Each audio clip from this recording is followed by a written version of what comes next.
She thought it was just a quiet act of kindness, feeding a hungry boy behind the diner. No questions asked. But one night, 4 black SUVs pulled up, and everything changed. Stay tuned because you are about to watch a story filled with kindness, mystery, and transformation. Hello, family. Welcome to Storytime Virtually. Kindly subscribe to my YouTube channel for more interesting stories. Like and share this video to your friends and loved ones. Your support and engagement encourage me to post more videos. Thank you as you do so. Sit back, relax as we dive into the story. It was just after 7 p.m. when the rain began to fall gently over Maple Ridge. The tiny town had only 2 stoplights and one diner that stayed open late, Miller's Diner. The neon sign above the door flickered in a tired rhythm, buzzing softly in the quiet night. Emily Carter stood behind the counter, wiping down menus. She wore a pale blue uniform and white sneakers that were more gray now from long shifts and cheap soap.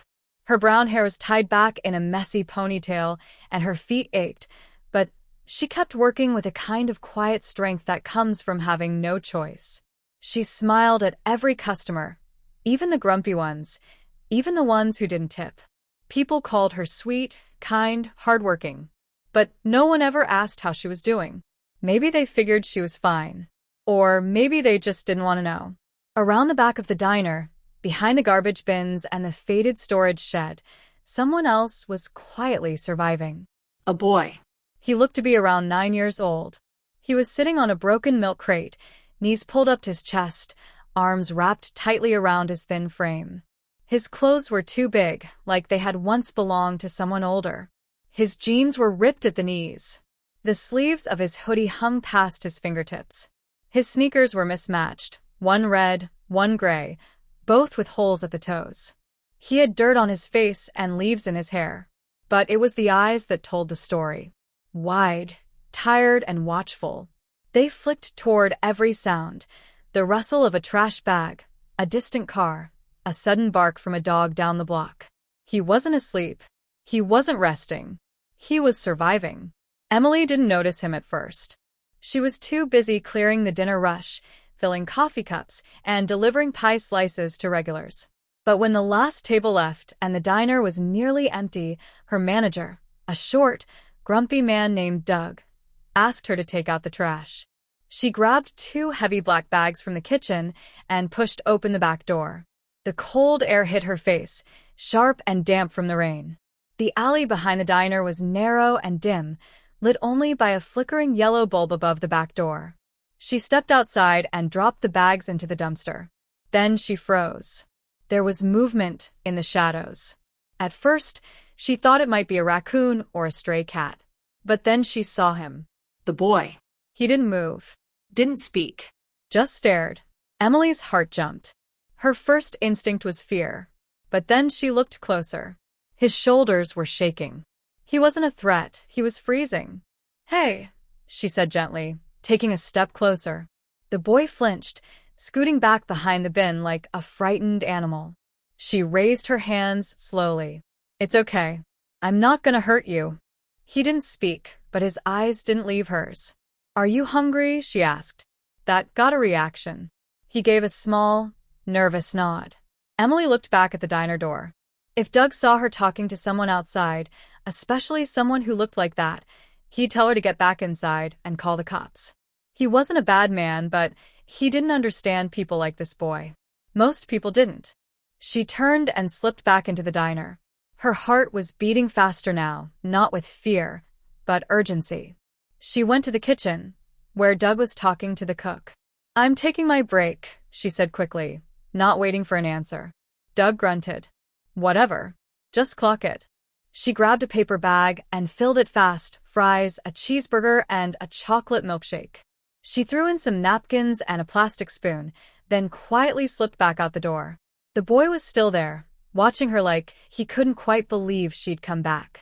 She walked slowly and crouched a few feet away, setting the bag on the ground. "Here. It's still warm."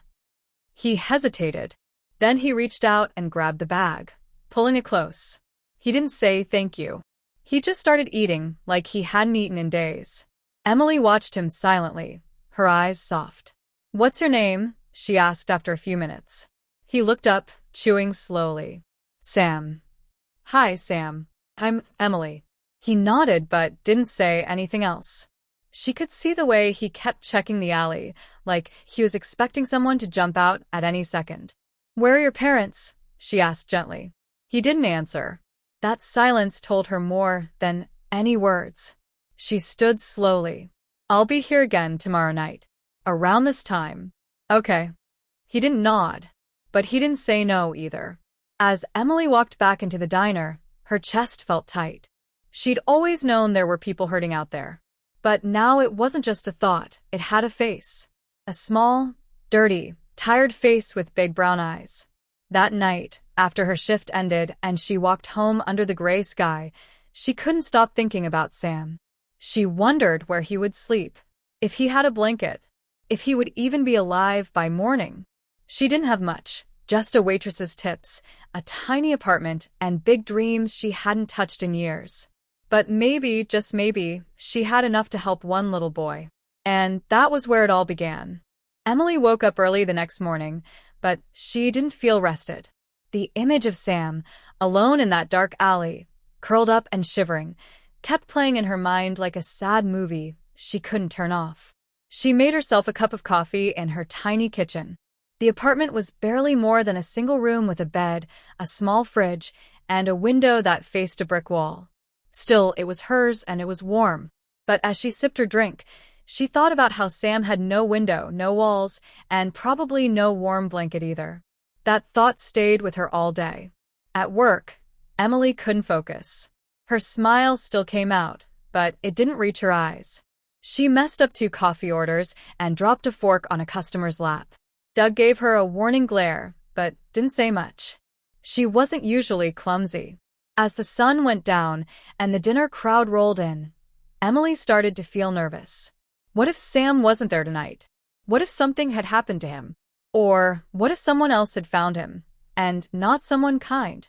At exactly 7:30 p.m., she told Doug she was taking her break again. He looked up from his clipboard and narrowed his eyes. 2 breaks in 2 nights. I skipped lunch, she said quickly. Just 10 minutes. He grunted and waved her off. Emily went to the kitchen and packed another paper bag. Tonight it was a chicken sandwich, apple slices, and a bottled water. She tucked a small chocolate bar inside too. It wasn't much, but she thought he'd like it. Her heart beat faster as she pushed the back door open. The air was colder than the night before, and a light wind made the alley feel sharper, emptier. She stepped outside and looked around. Then she saw him. Sam was there, sitting in the same spot, behind the dumpster. His head turned quickly when he heard the door, but when he saw her, his body relaxed just a little. He didn't smile, not really. But there was something different in his eyes. Trust. You came back, he said softly. I told you I would. She handed him the paper bag and sat down on the step near the door, keeping a little distance between them. She didn't want to scare him off. He opened the bag and started eating right away. You like chocolate? She asked, pointing to the bar. He nodded with a small grin. I haven't had candy in a long time. Emily watched him eat, trying not to let the sadness show on her face. Do you have a place to sleep? She asked gently. Sam shrugged. Sometimes the church is open. Sometimes I find an empty garage. I don't stay in the same place too long. Why not? Some people try to take my stuff. One time someone kicked me while I was sleeping. Emily looked down. She wanted to cry, but she didn't. Instead, she reached into her apron and pulled out something wrapped in tissue. Here. I brought you these. He opened it slowly and found a pair of thick socks and a knit hat. They were old, but clean and warm. You didn't have to, he whispered. I know, she said. But I wanted to. Sam looked down at the food, the socks, the hat. His eyes blinked fast, like he was holding something back. I never had someone do this for me before, he said. Well, now you do. They sat in silence for a few more minutes. Emily knew she couldn't stay out long. Doug would start asking questions, but leaving felt hard.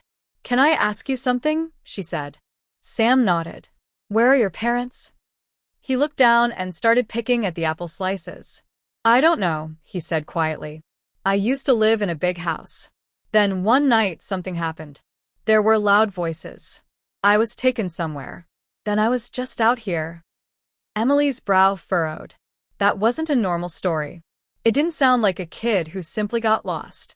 But she didn't want to scare him with more questions. I'm sorry, she said. No one should be alone like this. I'm used to it, he muttered. Well, Emily said as she stood up slowly. I'm coming back tomorrow too. Same time. If you want food or just to talk. Sam looked up at her. Okay, he said softly. As Emily went back inside, she didn't notice the shadowy figure watching from across the street, tucked behind a parked car. But someone had seen her. Someone had seen the boy too. And while Emily thought she was helping in secret, her quiet kindness had begun to stir something much larger, something neither of them could see coming. Emily's shift ended just after 10 p.m. The streets were quiet as she walked home, with only the sound of her sneakers hitting the wet pavement. Maple Ridge was a small, peaceful town, the kind where people didn't lock their doors until the big city news started scaring everyone. Still, something about that night felt different. As she walked past the old post office, she had the strange feeling that someone was watching her. She glanced behind, but the street was empty. No footsteps. No voices. Just the soft hum of streetlights and the rustle of trees in the wind. Maybe I'm just tired, she thought. The next evening, she followed the same routine. She packed a meal, grabbed another pair of socks from home, and brought them with her when she took her break. When she stepped outside, Sam was already there, waiting. He stood instead of sitting this time, and he didn't look as scared anymore. The knit hat she gave him was pulled low over his ears, and he was wearing both socks she'd brought the night before. You're early, she said with a smile. I didn't want to miss you. That simple sentence made something warm stir in her chest. She handed him the bag, and he sat down to eat. Tonight, she brought spaghetti in a takeaway box, a roll, and a juice box. She also slipped in a small flashlight she picked up at the dollar store. Don't waste the batteries, she warned. Use it only when you really need light, okay? Sam grinned. This is the best thing anyone's ever given me. They talked more that night. Sam told her he liked animals, especially dogs. He once had a big fluffy one named Bear. He said he missed watching cartoons and hot showers. I used to take baths every day, he said, chewing his bread. Now I just try to clean up in the park bathroom when no one's there. Emily nodded. She didn't say much, just listened. But someone else was listening too. Across the street, parked under a flickering street lamp, sat a black SUV. It had tinted windows, the kind you couldn't see through even in daylight. It hadn't been there the day before. Emily didn't notice it at first. Her focus was on Sam. But when she stood to go back inside, something caught her eye. She looked across the alley and paused. There it was. Sleek. Black. Quiet. Too clean for this neighborhood. Her stomach tightened slightly, but she shook it off. People from the nearby highway sometimes took breaks in town. Maybe someone was on a phone call or waiting for someone. Still, the SUV stayed there after she went back inside. And it was still there when she left work that night. Emily tried to walk home calmly, but her mind wouldn't settle. That same feeling crept up her spine, like someone was watching her from the shadows. The next day was quiet, but her thoughts were not. At lunch, she sat on her break staring out the diner window. She couldn't stop thinking about the SUV. Was it nothing? Or was someone watching Sam? When evening came, Emily didn't wait for Doug to ask. She grabbed a bag with 2 grilled cheese sandwiches, 2 small bags of chips, and an extra hoodie she found at home. The sleeves were long, but it was warm. She stepped outside and sighed in relief when she saw Sam. Hey, I brought something special tonight, she said. She handed him the food, then held up the hoodie. It might be too big, but better than freezing. Sam smiled and pulled it on. It's soft. They sat in silence for a few minutes. Then Emily looked up and froze. The SUV was back. Same spot. Same dark windows. This time, there were 2. They weren't running. No lights. Just parked. Sam noticed her expression and followed her gaze. When he saw the cars, his whole body tensed. Do you know them? She asked carefully. Sam didn't answer right away. Then, very softly, he said, "I think they're looking for me." Emily's breath caught in her throat. "Why?" Sam looked down. "Because I ran away." She stared at him. Her thoughts were racing. "Are they your parents?" He shook his head quickly. No. "They work for someone else. I think they were supposed to take me somewhere, but I escaped. I didn't trust them. They weren't nice." Emily didn't press for more. She saw the fear in his eyes. She reached out and placed a hand gently on his shoulder. "Okay, I won't let anyone take you if you don't want to go. But Sam, if you're in danger, I need to know." He looked up at her, scared and small. "I just want to be safe. That's all." Emily nodded. "Then we'll figure it out." But deep down, something had changed. This wasn't just about feeding a hungry boy anymore. Something bigger was happening. And Emily had a feeling those SUVs weren't going away. Emily barely slept that night. She lay in bed staring at the ceiling of her small apartment, replaying every word Sam had said. "I think they're looking for me. I just want to be safe." His voice echoed in her mind. What did he mean? They weren't nice. Who were they? And what kind of people go around chasing children in black SUVs? Emily wasn't sure, but she knew something felt very wrong. By morning, her eyes were heavy and red. She had to be at the diner by noon, but she left early and took a walk around town. She circled near the alley where she'd been meeting Sam. It was quiet, empty, no sign of him. The dumpsters were still there. The same cold breeze swept through the narrow space, but it felt different now. It felt too quiet. That evening, she packed Sam's food like always. This time a warm bowl of macaroni and cheese, a small thermos of soup, and 2 oatmeal cookies. She even put in a folded blanket, tied with a rubber band. It wasn't thick, but it was something. At 7:30 p.m., Emily stepped out the back door. Her heart sank immediately. No Sam. She scanned the alley. She looked behind the bins, around the storage shed, even walked a few feet toward the church at the corner of the block. "Sam," she called softly. No answer. The food bag dangled from her hand, still warm. She waited. 10 minutes passed. Then 20. She paced. Checked the street. No black SUVs. No parked cars. Nothing. Just silence. Panic started to creep in slowly. Her chest tightened. Where is he? Was he sick? Hiding? Had the men in the SUVs taken him? She hurried back into the diner and went straight to Doug, who was balancing receipts at the register. "Doug," she said, trying to keep her voice calm, "do we have a phone book?" He looked at her like she'd asked for a dinosaur. What? "A phone book? You mean the internet?" "No, I mean, do you know the number for the local police?" His expression changed. "What's going on?" I think a kid might be missing." Doug sighed and grabbed a notepad from the counter. Here. "Call the non-emergency line. Don't dial 911 unless he's in danger right now." Emily nodded quickly. She stepped into the back office and dialed the number. The voice on the other end was polite but distant. "What's the child's name?" the officer asked. "Sam," Emily said. "He's around 9 years old. Dark hair, thin, quiet. I've seen him every night this week behind our diner. But tonight he's gone." "Do you know his last name?" No. "He never told me." "Does he live with anyone?" No. "He's homeless. I've been giving him food." A pause. "Ma'am, are you saying you've been harboring a homeless minor?" "I know. I've just been feeding him. He never came inside." Another pause.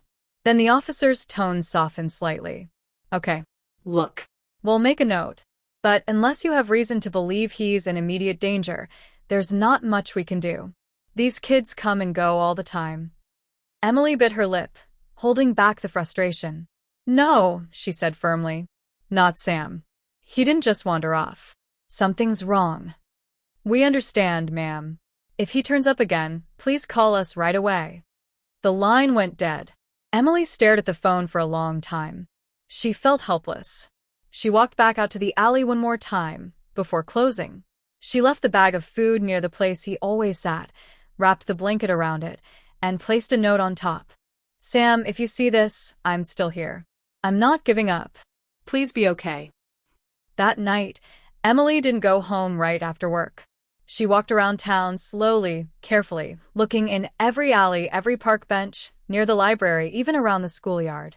She checked the church, the bus stop, and behind the gas station. Nothing. No sign of the boy with the tired eyes and quiet voice. Only cold wind and empty streets. She didn't cry. Not yet. But something inside her ached like she'd lost someone who mattered. And the worst part? She had no idea if he was safe, or if he was scared somewhere, calling her name and wondering why she didn't come. What Emily didn't know, what no one knew, was that the alley behind the diner hadn't been empty all day. That afternoon, long before she arrived for her shift, 2 black SUVs had returned. Quiet. Smooth.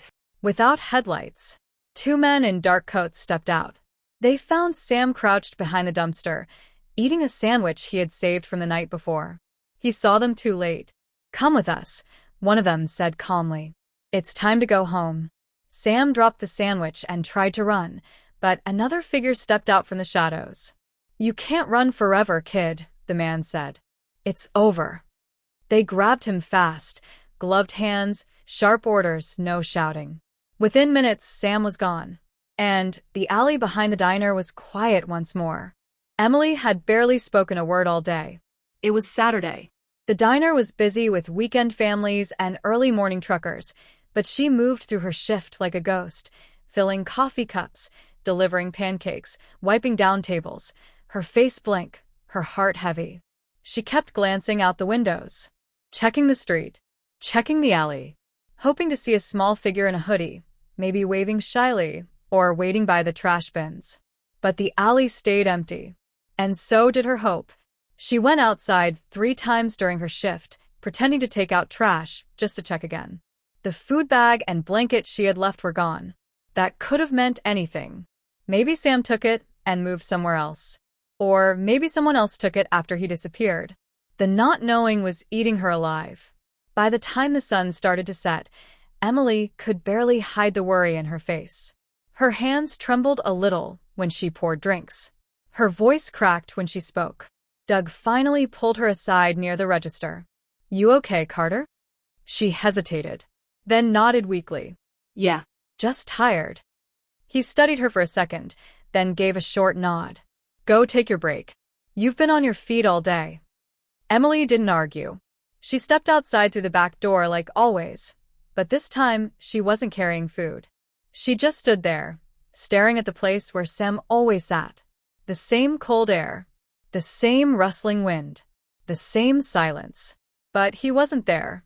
She rubbed her arms and looked up at the sky. The clouds were thick and low. A storm was probably coming. Just as she was about to go back inside, she heard something. Not a voice. Not a footstep. An engine. Low. Powerful. Then another. Then 2 more. Emily turned around and stepped into the open just as the street at the front of the diner filled with sound. 4 large black SUVs rolled to a stop in a clean line right outside. They were big, sleek, and dark. Each one had heavy tinted windows and spotless black paint. The engines shut off one after another, smooth and quiet. Emily froze. The front doors of the diner opened slightly as customers peeked out. "Who are they?" someone whispered. "They look like government agents," someone else said.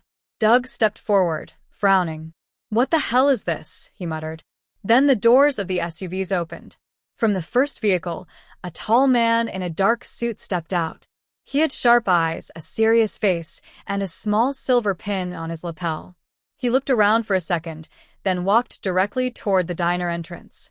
But before he reached the door, he stopped and turned toward the alley. Toward Emily. Their eyes met. He walked up slowly, but not threateningly. His steps were calm, his voice even when he spoke. "Emily Carter?" She blinked. "Yes." He held up a badge. "My name is Agent Cole. I'm with a private security and investigation team. We need you to come with us. It's about the boy." Emily's heart almost stopped. "Sam?" she said quickly. "Is he okay?" "Where is he?" "He's safe," the agent said. "He's been found." Tears rose in her eyes instantly. Her knees felt weak. Is he hurt? Did someone take him? I tried to tell the police, but they didn't listen. We know, Agent Cole said. And we're very grateful that you looked after him. Emily glanced at the other SUVs. 2 more men in suits stood near the cars. One of them spoke into a headset. They weren't local police. They weren't even from the state, she guessed. She turned back to the agent. Where is he now? She asked, her voice breaking. He's safe in a secure location. He asked for you personally. Why would he ask for me? She whispered. Because you're the only person who helped him, Agent Cole said. You fed him. You kept him warm. You treated him like a person. Emily's throat tightened. We'll answer all your questions, he added gently. But we need you to come with us now. He wants to see you. Emily hesitated, glancing back toward the diner. Doug stood in the doorway, confused and watching everything. I'll explain later, she told him over her shoulder. I have to go. Without another word, she stepped forward, and Agent Cole led her to the back seat of the first SUV. The door closed softly behind her, and the vehicle pulled away. As the 4 SUVs drove out of Maple Ridge, the town fell quiet again. But Emily's life, simple, small, and ordinary, had just changed forever. The inside of the SUV was quiet. Emily sat in the back seat, her hands resting on her lap, fingers nervously twisting together. The leather seats were smooth and smelled new. Everything inside the vehicle felt expensive, too clean, too quiet, like the kind of car rich people rode in when they didn't want to be seen. Agent Cole sat beside her, staring straight ahead, his face calm but serious. He hadn't said a word since they left the diner. Emily wanted to ask questions, 1,000 of them, but her mouth was dry. She was afraid of the answers. After what felt like 20 minutes of driving through back roads and wooded areas outside of town, the SUV turned into a narrow path hidden behind a row of trees. There were no signs, no lights, just trees, dirt, and quiet. Then the road opened into a clearing. A tall, gray building stood there. Not quite a hospital, not quite a house. It looked like a private medical center. There were more black SUVs parked nearby, and a few men in suits walked around the front door, talking into earpieces and checking devices. The SUV came to a stop. Agent Cole turned to Emily for the first time since they left. Sam is inside. He's safe. He's under protection now. And he's been asking to see you since he arrived. Emily nodded slowly, still unsure what was happening. Agent Cole opened the door and led her inside. The hallway smelled like clean floors and medicine. The lights were soft and white. A nurse at the front desk nodded at them as they walked in. This way, Cole said. Emily followed him down a hallway lined with closed doors. When they reached the third door on the left, Cole paused. He's awake. Just try to be calm and let him speak. Emily nodded again, her heart pounding. The door opened, and there he was. Sam sat on a bed near the window. His hair was clean now, his face no longer smudged with dirt. He wore fresh clothes, gray sweatpants, and a soft long-sleeve shirt. A nurse stood nearby, checking something on a monitor, but Sam didn't notice her. His eyes lit up when he saw Emily. Emily, he said, sitting up straighter. Tears filled her eyes. Sam, I've been so worried. He smiled, and for the first time it was a real smile. I knew you'd come, he said. She rushed to his side and hugged him gently. He hugged her back tightly, like he never wanted to let go. You're okay, she whispered. I thought I lost you. I'm okay now, he said. They found me. Emily pulled back and looked him over. He seemed healthier already, still thin, but not as pale. There were no bruises, no signs of harm. But his eyes still carried the weight of something he hadn't yet told her. She turned to Agent Cole. What's going on? Why were those men after him? Who are you people? Cole stepped forward. I think it's time you knew the truth. Emily sat in a chair near the bed, still holding Sam's hand. Cole began. Sam isn't just any boy. He's the son of Vincent Delacroix. Emily frowned. Who? Cole continued. Vincent Delacroix is one of the richest men in the country. He owns Delacroix Technologies, software, security, communications. Worth billions. Emily stared at him, shocked. She looked at Sam. He looked down. It's true. I don't understand, she said. How does someone like him end up alone in an alley in Maple Ridge? Cole's voice lowered. 6 months ago, Sam was kidnapped from his father's private estate. The kidnappers were smart. No ransom, no messages. They moved him across state lines, changed his name, kept him hidden in abandoned places. But somehow, somewhere along the line, they lost control. Sam spoke then, voice quiet. They were arguing. One night, they left me in a car while they fought outside. I ran. I didn't know where I was going. I just kept walking. He looked up at Emily. Then I found the alley. Then I found you. Emily couldn't speak. Her heart was pounding. You've been alone all that time? He nodded. I didn't trust anyone. But you didn't ask questions. You just helped me. She squeezed his hand tighter. I didn't know who you were. I just saw a boy who needed kindness.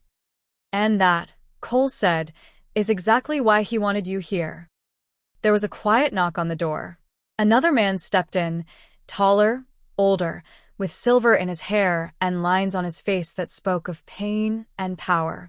He wore a black suit, but no badge. His eyes were dark, heavy with emotion. When he saw Sam, he stopped. Dad, Sam said quietly. The man nodded. Hey, buddy. Emily stepped back as the man crossed the room and knelt beside the bed. He took Sam's face in both hands and kissed his forehead. I'm so sorry, the man whispered. I never stopped looking. Sam smiled weakly.